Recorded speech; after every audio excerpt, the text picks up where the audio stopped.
Hi guys, welcome back. Well, I didn't make it to Dig or Die. I couldn't make it up at 7 o'clock. I only had 2 hours sleep Friday night. So then when they told us when we were leaving, they said, hey, you can get your money back or you gotta be here at 7 o'clock. I said, there's no way I can make it back at 7. By the time I drive home, 2.5, 3 hours, 3.5 hours, whatever it is. We made it home at 1:30 this morning from there. And turned around, get into bed, and had to leave out at 4 o'clock to make it there by 7 o'clock. I said, I ain't no way I'm gonna live on 5 hours sleep or 4 hours sleep, depending on me getting a shower, getting in the bed and all that. 4 hours sleep for 48 hours. This old boy right here, I like to eat, I like to sleep. So I slept about 10:30. I literally slept, and as soon as I woke up, I got up, it was 10:30. So that, I would have missed that and lost my money. So I got my money back. But we come to Shadyside. I'm sitting in the Ghost right now. I come out here, same tune I was gonna run at Dig or Die. I didn't know if the gates were gonna act right or not, so I went on top road. I hit it, it stuck it on the top road, bare asphalt, it stuck it. It took it, it done good. Put it to the track, run it. It ran a 166, 60 foot, which is kind of what we were shooting for, 166 to 170 for Dig or Die.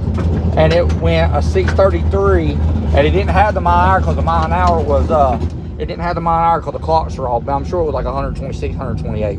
Now, don't get me wrong, I'm not saying it runs 633 at Dig or Die, or it run that on no prep, but I'm just saying, like, because the track's a little bit different and it does have different areas of glue. Even though I run the no prep lane at Shadyside to see, that's not guaranteed that's what that run, but that just puts us in the area. I was at Dig or Die, in all honesty, I was shooting for like a 640, 650 off the trailer with like a 170 60 foot. So I was pretty close on what I guessed it would run on that, you know what I mean? Like I was super close on what I felt driving the car. I never even made a good pass in the car before going there, but I felt like that's the numbers we needed to get past first round, maybe even a little bit slower than that, but I was in the area of where we needed to be at. So glad to see that worked. I also went out here, if you look, I'm looking at the log right now. I shifted it early because I wanted to see. I shifted early and then I hit the scramble button just to see what it would do on there or whatnot. So watch, let's see right here. The mile an hour was off at the track, but so if we went at 630, my mile an hour, I told them I thought it was about 128 mile an hour. Look at that. I guess my old butt dyno is still all right after all, you know. So felt pretty good. Let me see if I can figure out where the scramble button is. Let me see, two-step button. I think it's this button. Let me see. No, that wouldn't be it. There's one of these buttons in here I can tell would be what I need to look at to see. Oh, multifunction on right here. That one right there, that's the new one. So I hit it at 3.5 seconds. I hit the scramble right after the shift. I shifted early, hit the scramble. Let's see what the boost did when we hit the scramble on it. Because see, I was commanding, here's what we need to look at. Let's go back and get rid of some of this stuff. Actually, let's do this. Watch this. We don't care about O2 right now. We don't care about the two-step right now. All we care about is the wastegate target. So right here, wastegate target versus this map sensor right here. So it left on, it was targeting 4 pounds, and oh no, it was targeting 1.34. It made 4 pounds. Okay, so as we go up right here, as the boost starts climbing, it's targeting 6 pounds. It made 8 pounds. Targeting 7 pounds, it made 12.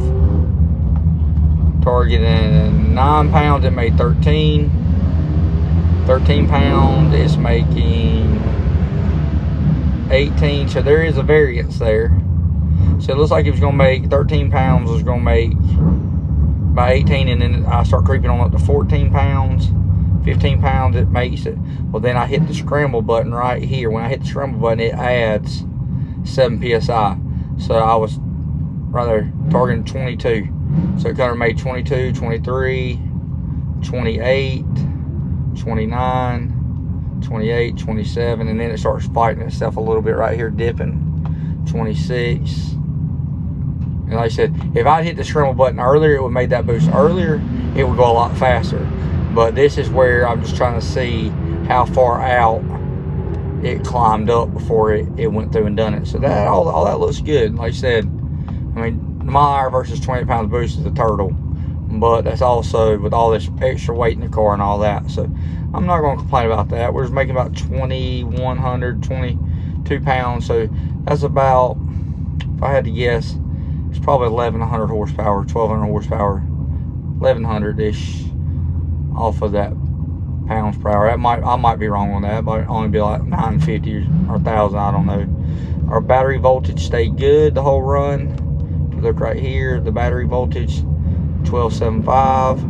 Oil pressure is another thing that is important. 75 the whole run, steady as can be.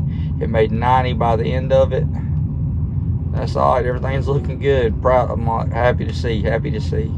Now, one thing about it is I still shifted early, so I was only at 6,900 when I shifted, so it only fell back to 6,700.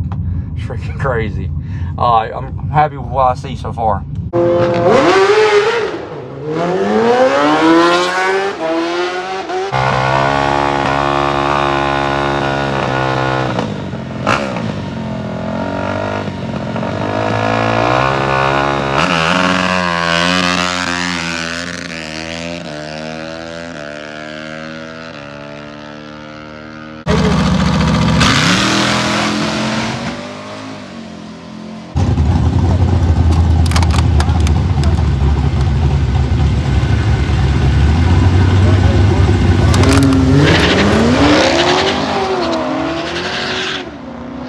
With the red light, Chevrolet power to the front.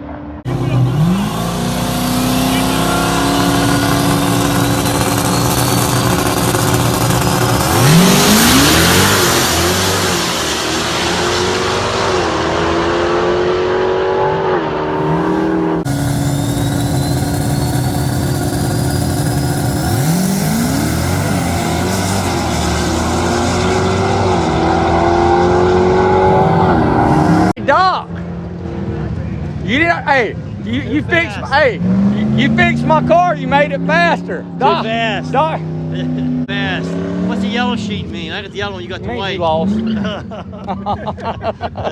Yeah, 4 today, 6-3 today, and I had, but I was like, Doc fixed my tune up and made me faster. Golly, huh?